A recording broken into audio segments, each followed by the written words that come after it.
Hello everyone. आज हम लोग बात करेंगे कि कोई भी कॉन्ट्रैक्टर जब टेंडर फिल करने जाता है तो उसके पहले वो क्या क्या चीज़ें ध्यान रखता है। उसके बाद हम लोग देखेंगे कि स्क्रूटनी कैसे किया जाता है टेंडर का। स्क्रूटनी के बाद क्या प्रोसेस होते हैं जब किसी को कॉन्ट्रैक्ट मिलता है, तो एक्सेप्टेंस लेटर कैसे मिलता है, वर्क ऑर्डर क्या होता है, कंपैरेटिव स्टेटमेंट क्या होता है। तो ये सारे चीज़ें इस वीडियो में हम लोग बात करेंगे। तो चलिए स्टार्ट करते हैं सबसे पहले पॉइंट से कि किसी भी टेंडर को अप्लाई करने से पहले कि कॉन्ट्रैक्टर क्या ध्यान देना चाहिए। सबसे पहले है यहाँ पे देखिए, देख सकते हैं method of preparing a tender differ from the contractor. This are no definite method और प्रोसीजर टू बी अडॉप्टेड। जैसा कि हम लोग जानते हैं कि कोई भी टेंडर अप्लाई करने के लिए, जैसा कि कोई ऑनर है और उसको अगर कुछ काम करवाना है, तो वो क्या निकालता है, टेंडर नोटिस निकालता है और उसमें वो मेंशन करता है कि उसको क्या काम करवाना है। तो अलग अलग कॉन्ट्रैक्टर जो हैं अपने एक्सपीरियंस के अकॉर्डिंग वो क्या करेंगे, टेंडर को अप्लाई करेंगे। कहने का मतलब है कि उनका डिज़ाइन थोड़ा अलग हो सकता है, उनका स्पेसिफिकेशन अलग हो सकता है, according to their according to their experience.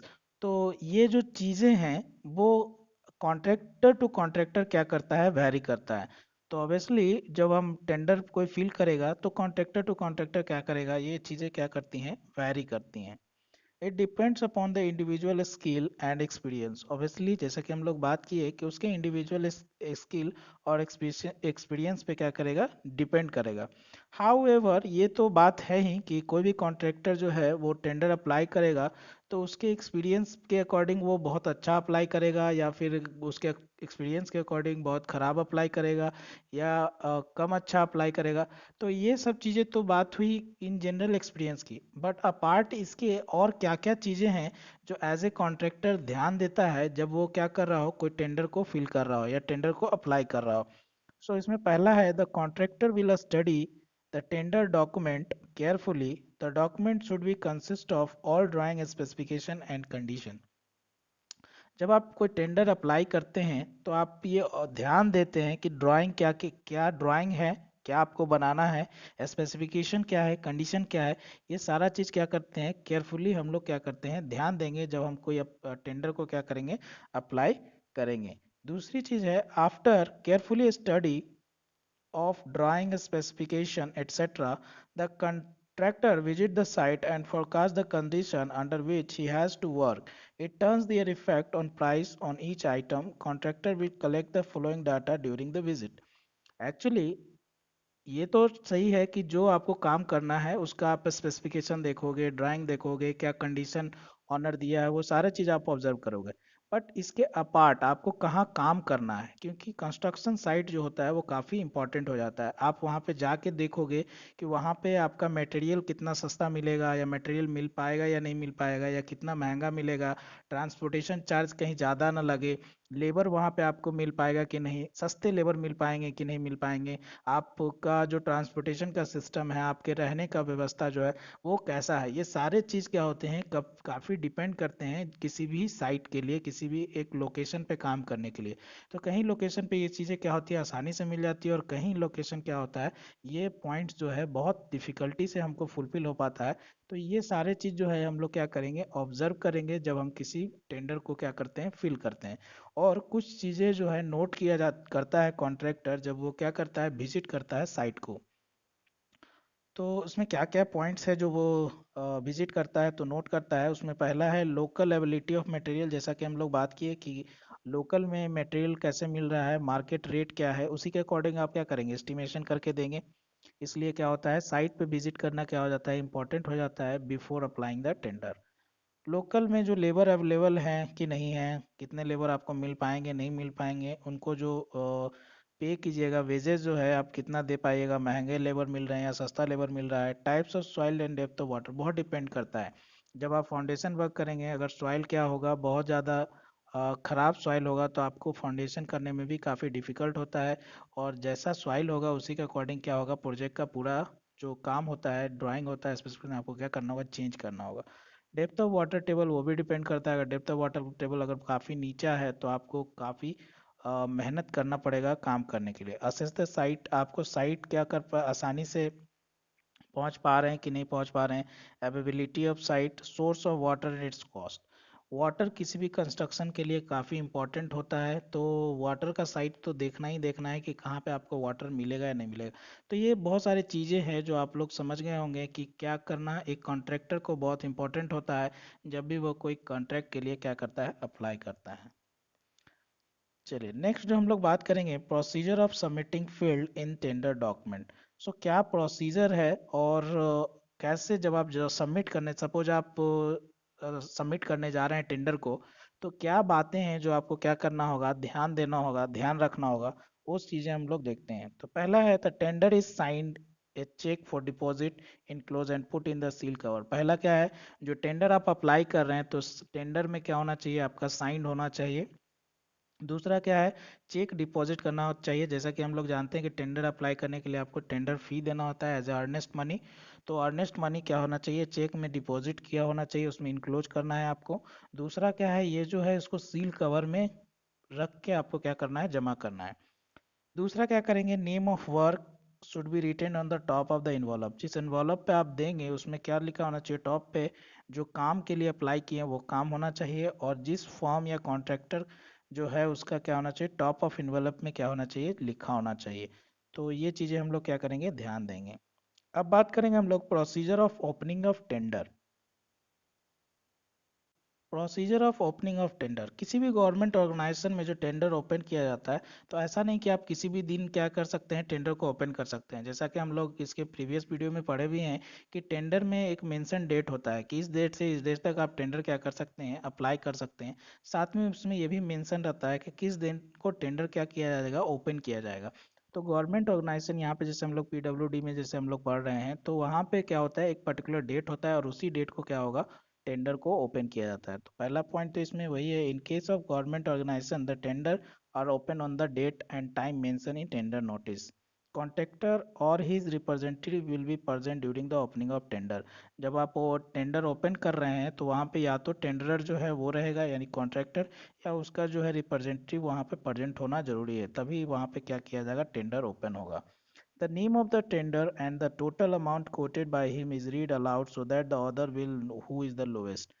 तो जब टेंडर जो ओपन किया जाता है, तो जब टेंडर ओपनिंग किया जाएगा तो उसको लाउडली टेंडर का नाम, जैसे कंपनी हो गया L&T, और वो 5 करोड़ में ये बनाएगी, या और भी कोई कंपनी का नाम और क्या हो जाएगा, इतने करोड़ में वो बनाएगी। तो इस टाइप से क्या किया जाता है, जोर से बोल के क्या किया जाता है, लाउडली बोला जाता है ताकि सबको सुनाई दे। ताकि क्योंकि टेंडर तो सब अलग अलग जमा किए हैं, तो पता नहीं कि कौन कितना रेट में क्या किया है, टेंडर को अप्लाई किया है। तो उस समय जब जो सबसे लोएस्ट होगा उसको टेंडर मिल जाएगा, तो सबके लिए ये क्या होगा, क्लियर होगा, ट्रांसपेरेंट होगा कि हाँ इस कॉन्ट्रैक्टर ने इतना इतना रेट दिया था और फाइनली इस कॉन्ट्रैक्टर को क्या मिल गया है, ये टेंडर मिलेगा। यहाँ पे हम लोग बार बार बात कर रहे हैं लोएस्ट टेंडर की। लोएस्ट टेंडर इसलिए कि कोई भी चाहेगा, जैसे आप ओनर हैं और आप कोई काम करवाना चाहते हैं, तो इसलिए अगर कोई कम में, आपका सबसे कम में जो करेगा उसी को देंगे। लेकिन ये मे भी कभी कभी क्या होता है, चेंज हो जाता है। जैसे कि सपोज कीजिए कि कोई चीज़ 5 लाख की है, तो कोई 4 लाख में बोल रहा है, तो अभी आप समझते हैं 3.5 में बोल रहा है, तो कोई बोलता है हम 50,000 में बना देंगे या 1 लाख में बना देंगे, तो इसका कोई मीनिंग नहीं होता है। तो उस केस में क्या होता है, लोएस्ट टेंडर होते हुए भी हम लोग क्या देते हैं, सेकंड लोएस्ट या थर्ड लोएस्ट टेंडर को क्या करेंगे, टेंडर दिया जाता है। बट मोस्टली टाइम क्या होता है, लोएस्ट टेंडर को ही क्या जाता है, कॉन्ट्रैक्ट जाता है।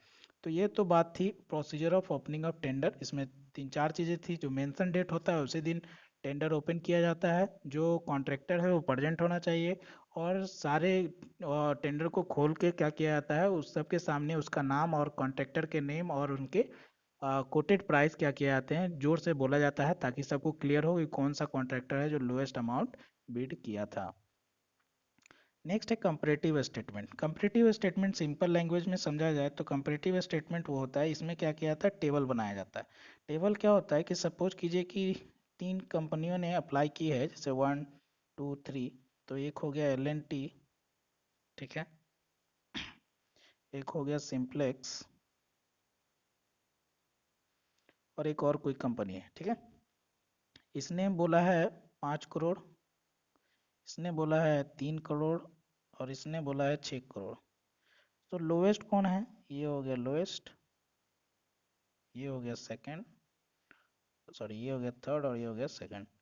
तो इस तरीके से जो हम लोग चार्ट प्रिपेयर करते हैं कि कौन कॉन्ट्रैक्टर उसका नाम और उसका लिस्ट जो हम लोग प्रिपेयर करते हैं उसी को हम लोग क्या बोलते हैं, कंपैरेटिव स्टेटमेंट बोलते हैं। तो ये तो बात हो गई कंपैरेटिव स्टेटमेंट की। नेक्स्ट है स्क्रूटनी ऑफ टेंडर। स्क्रूटनी मतलब कि टेंडर को कैसे स्क्रूटनी किया जाता है। So all the tender are required to send the tender document including the instruction to be tenders and schedule B duly signed along with the tender, but sometimes it is found that the tender do not compile with this requirement of various reasons. This fact should be clearly brought out by the dealing assistant is relevant column. कहने का मतलब यहाँ पे क्या है कि scrutiny के time पे क्या किया जाता है, जब ओपन देखा जाता है स्क्रूटनी करते समय, तो अगर सपोज कीजिए कि कुछ टेंडर ने कुछ चीज़ें जैसे साइन उसका मिसिंग है, या कुछ चीज़ें जो है जो हम लोग पढ़े थे कि जो आप टेंडर अप्लाई करते हैं तो ये सारी चीज़ें ध्यान देते हैं, सपोज कीजिए साइन किसी का मिसिंग है या कुछ पार्ट मिसिंग है, तो ऐसा नहीं होता है कि स्ट्रेट अवे क्या किया जाता है, उसको रिजेक्ट कर दिया जाता है, उस टेंडर को रिजेक्ट कर दिया जाता है। उस टेंडर को क्या किया जाता है, उस कॉन्ट्रैक्टर को या टेंडरर बोल सकते हैं, उसको इन्फॉर्म किया जाता है कि आपने ये मिस्टेक किया है, अगर आप इसको चेंज करना चाहते हैं तो आप कर सकते हैं। उसके लिए कुछ टाइम दिया जाता है, डेट इज़ 15 डेज। और अगर वो 15 दिन के अंदर में वो चीज़ें कंपाइल करके दे देता है तो उसको क्या किया जाता है, कंसीडर किया जाता है स्क्रूटनी में। अदरवाइज क्या किया जाता है, उसको स्ट्रेट अवे रिजेक्ट कर दिया जाता है। तो ये आप देख सकते हैं, इसका मीनिंग यही था कि जो भी टेंडर जो होते हैं उनके स्क्रूटनी के टाइम में उनको ऑब्जर्व किया जाता है, उनके डॉक्यूमेंट्स को चेक किया जाता है। समटाइम्स कुछ डॉक्यूमेंट अगर मिसिंग है तो हम डायरेक्टली रिजेक्ट नहीं करते हैं, टेंडर को बोलते हैं कि आप क्या कीजिए, इसको सही कर लीजिए, और उनको टाइम दिया जाता है। अगर विद इन टाइम लिमिट वो अगर सही कर देते हैं तो ठीक है, अदरवाइज उनको क्या कर दिया जाता है, रिजेक्ट कर दिया जाता है। नेक्स्ट है award of contract. After the proper scrutiny and studying the comparative statement, tender is awarded to the bidder who fulfil the specification at lowest rate. यहाँ पे पूरे क्लियरली बोला गया कि लोएस्ट रेट में जो सारे फुलफिल करेंगे किसको, स्पेसिफिकेशन को, ड्राइंग को, रूल को, टर्म्स को, उनको क्या कर दिया जाता है, अवॉर्ड कर दिया जाता है कॉन्ट्रैक्ट को। In general, the tender is awarded by keeping a lowest amount in mind, but in some case, when the chance of spoiling the work are there due to the very low rate, then second lowest tender call for award. जैसे कि अभी हम लोग थोड़ा देर पहले आपको बता रहे थे कि कभी कभी ऐसे तो हम लोएस्ट टेंडर को ही देंगे, जो लोएस्ट टेंडर है या कॉन्ट्रैक्टर है उसी को देंगे। लेकिन कभी कभी क्या होता है कि आपको डाइवर्ट करने के लिए, आपको अनबैलेंस टेंडर करने के लिए कुछ क्या लोग करते हैं कि बहुत ज़्यादा कम रेट डाल देते हैं। तो वो क्या करता है, वो केवल आपको क्या कर रहा है, डिस्टर्ब करने के लिए वो टेंडर अप्लाई किया है।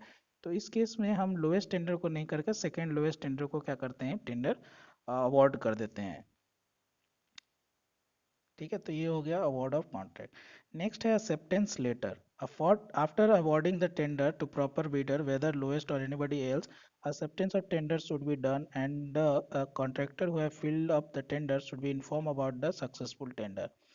तो उसके बाद क्या किया जाता है, जब आपको अवॉर्डेड कर दिया जाता है टेंडर को, तो फिर उसको बुलाया जाता है, उनको बोला, इन्फॉर्म किया जाता है कि आपका टेंडर जो है एक्सेप्ट हो गया है। आपको एक एक्सेप्टेंस लेटर उनको क्या किया जाता है, भेज दिया जाता है।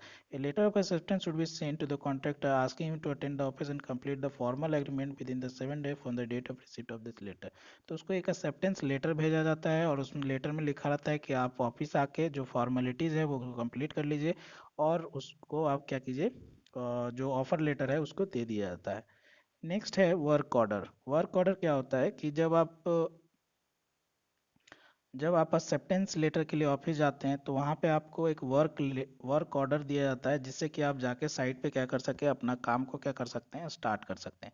उस वर्क ऑर्डर में टाइम लिमिट दिया रहता है, जिसमें कि आपको उस पर्टिकुलर टाइम में आपको काम क्या करना है, कंप्लीट करना है। उस समय आपको क्या करना होगा, सिक्योरिटी मनी जो है डिपॉजिट करना होगा। और अगर आप प्रिस्क्राइब टाइम में ख़त्म कर देते हैं, वर्क कंप्लीट कर देते हैं, तो आपको सिक्योरिटी डिपॉजिट रिटर्न कर दिया जाता है। अदरवाइज अगर वो नहीं कर पाता है फुलफिल रिक्वायरमेंट्स को, तो वो अर्नेस्ट मनी के साथ साथ उसका सिक्योरिटी मनी क्या किया जाता है, फोरफिटेड कर लिया जाता है। और सेकेंड लोएस्ट टेंडर को क्या किया जाता है, इनवाइट कर लिया जाता है कि आप इस काम को कीजिए। तो ये हुई acceptance, award of contract and work order की बात। Okay, thank you.